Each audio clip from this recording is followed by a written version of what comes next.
The question at the heart of every revolution is not simply how to win it, but how to keep it. History is littered with the stories of people who tore down one tyranny only to see another take its place. The pattern is as old as civilization itself, because it's not enough to remove the despot. You have to remove the conditions that make despotism possible. You have to strip would-be tyrants of the very tools they would use to rebuild their power. This is where sovereign homes come in, not as a housing policy, not as an architectural trend, but as the civilizational foundation for a freedom that cannot be taken away. In a true post-scarcity society, every home is more than a shelter. It is a complete and independent means of life, producing its own energy, food, clean water, and essential goods, recycling its own waste, fabricating what its occupants need, even handling its own defense if it must. In effect, each home becomes a self-sufficient island fortress capable of standing entirely alone or linking arms in solidarity with others. The strength of this model is not in its isolation, but in its redundancy. In a centralized system, whether capitalist or socialist, cutting off resources at the center can starve the entire society into submission. But in a world of sovereign homes, there is no center to seize, no single point of failure, no utility grid that can be shut off, no warehouse that can be emptied, no ration line that can be manipulated. A would-be dictator would have to physically conquer each and every household one by one to regain control, and by then, their authority would be meaningless. This is the pragmatic core of my anarchism. I believe in the abolition of the state, but I also believe in doing it in a way that makes the vacuum impossible to fill with another state.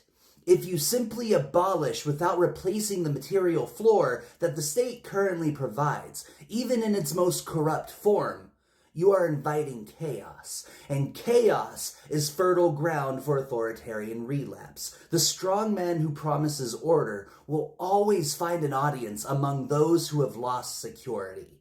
That's the lesson of every failed revolution. If you take away people's stability without giving them something better, they will trade liberty for the first thing that looks like safety. Pragmatic anarchism accepts that the withering of the state must be managed, not improvised. We replace its essential functions before dismantling them. Sovereign homes are the direct answer to the state's most fundamental lever of power: control over the necessities of life. They are not utopian abstractions. They are engineered guarantees that no one will ever again have to choose between obedience and survival. And when those necessities are produced on site, by the people who use them, they are beyond the reach of central authority.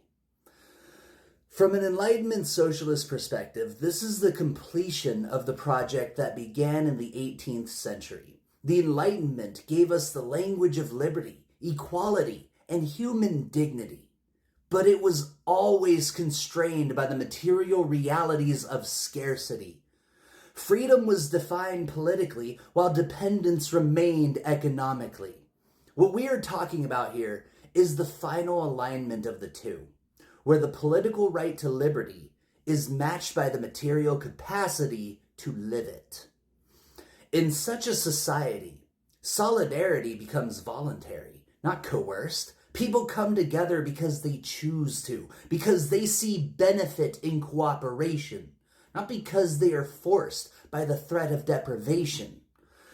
The choice to live in community or in solitude does not alter the fact that every person stands on their own unshakable foundation. And when communities are formed on those terms, they are immune to capture from above, because there is no above left to capture. This is why I have no interest in clinging to power myself. The goal is not to sit atop a new system. It is to design one that has no top at all. My vision for sovereign homes is not just to solve housing, but to end forever the possibility that anyone can weaponize dependence into domination. Once every home is an island fortress, freedom is no longer an aspiration. It is the default state of human life. And no tyrant, no ideology, no central authority will ever be able to take it away again.